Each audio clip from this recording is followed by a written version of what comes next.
Di balik penemuan pesawat terbang itu ternyata memakan banyak korban, tau gak sih?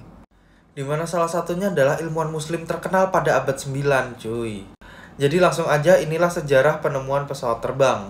Jadi sebenarnya inspirasi adanya pesawat terbang itu udah ada dari zaman kuno. Dimana orang pada zaman itu suka melihat burung gitu ya kan. Hingga akhirnya dua orang legenda Yunani yang bernama Ikarus dan Daedalus itu membuat gambar manusia dengan sayap burung gitu. Mungkin kalau kalian yang main God of War itu udah pernah lihat nih orang nih. Kalau nggak salah sebelum Kratos ketemu Atlas. Dan pada abad 5 di Tiongkok itu ditemukan sebuah layang-layang gitu.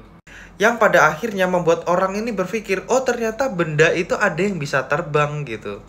Lalu pada abad 9, seorang ilmuwan muslim yang bernama Abbas Ibnu Firnas itu mencoba terbang dengan sebuah glider atau layang-layang buat manusia gitu.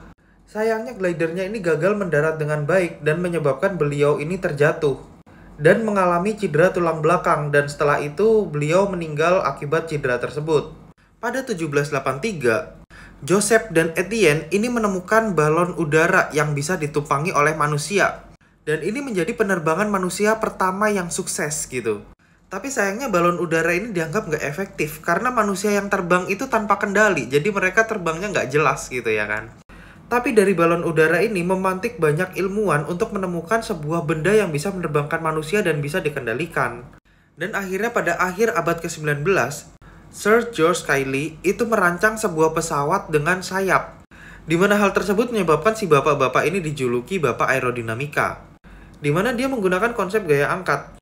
Secara mekanismenya, itu angin di bawah sayap itu akan bergerak lebih cepat daripada yang di atas sayap gitu.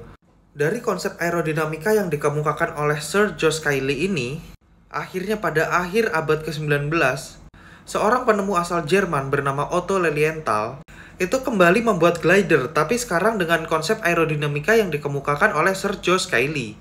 Dan sebenarnya dia ini udah berhasil terbang berkali-kali, bahkan ratusan kali. Walaupun pada akhirnya dia metong juga dari glider yang dia gunakan. Nah, akhirnya nih pada abad ke-20, Wright bersaudara itu membuat konsep pesawat modern nih. Dan ini menjadi cikal bakal pesawat modern pada zaman sekarang. Awalnya pesawat yang dia gunakan ini masih menggunakan tenaga manusia. Dia didorong ke tebing dan akhirnya dia bisa melayang gitu. Dan akhirnya pesawat itu disempurnakan pada tahun 1903 dengan melihat 4 gaya berikut. Dan pesawat yang dia gunakan ini mulai dilengkapi dengan mesin. Dan akhirnya pesawat tersebut bisa terbang selama 12 detik dan bisa menempuh perjalanan 36 meter. Berikut ada ilustrasinya dari Pon 5 Media Group.